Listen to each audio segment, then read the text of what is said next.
Hello, my name is swissbianco. In this video I will talk about the 93mm alox Farmer Swiss Army knife.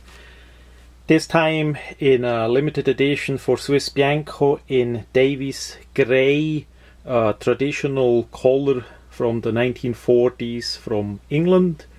We see the typical farmer configuration with all the tools and the split ring, but in a greyish color, and of course with the silver and red shield in a nice contrast.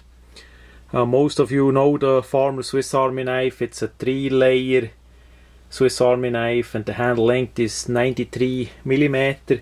Of course it's a alox one, and on the back side of the scales we feature the engraving plate.